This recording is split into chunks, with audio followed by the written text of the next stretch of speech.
ma-obsess siya sa iyo at lagi kanyang hanap-hanapin.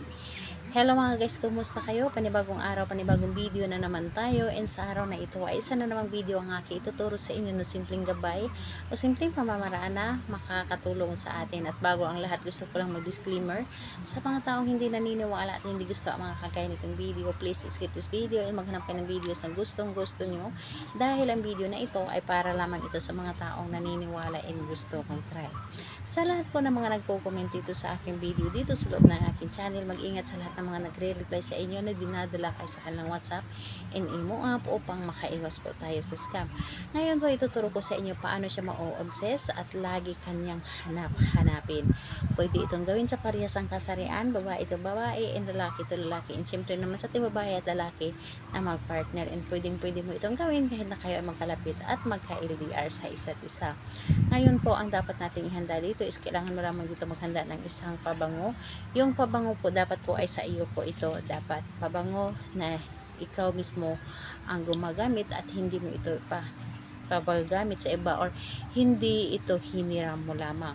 And kailangan din natin dito ng isang maliit na pirasong papel at panulat. So ayun lamang ang ating dapat ihanda. Tatlong bagay lamang ang dapat nating ihanda dito. And syempre kailangan din natin dito ihanda ang ating sarili.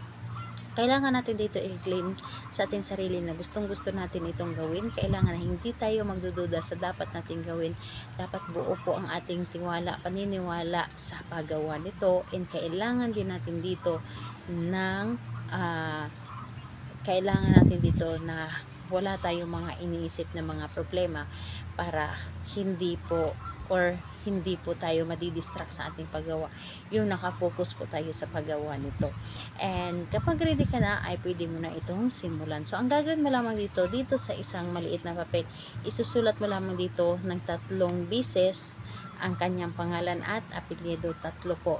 So pangalan niya at apelyido, isulat mo dito.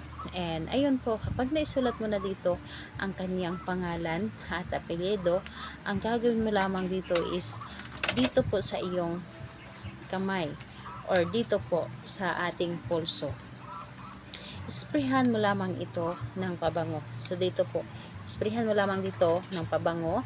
And kapag nasprayhan mo na ito ng pabango ang inyong pulso, itong papel na ito na nasulatan nito ng pangalan niya at apelyido, ipapahid mo lamang dito.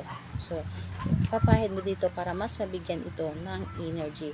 So, habang pinapahid mo dito yung yung papel na nakalagay yung kanyang pangalan at apelyido, paulit-ulit mo sasambitin yung pangalan niya at apelyido at sabihin po ninyo na lagi kang ma-obsess at lagi mo akong hanap-hanapin. Pangalan, apelyido, lagi kang ma-obsess at lagi mo akong hanap-hanapin. So 3 beses po, pangalan, apelyido, lagi kang ma-obsess at lagi mo akong hanap-hanapin.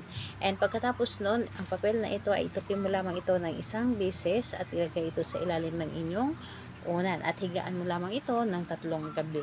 And asahan ninyo, ang taong ginawa ninyo nito ay lagi siyang obsessed sa inyo at hinahanap-hanap ka palagi na gusto niya lagi kanya makakasama at makakausap. So napakadali lamang nitong gawin, ngunit napaka-epektibo.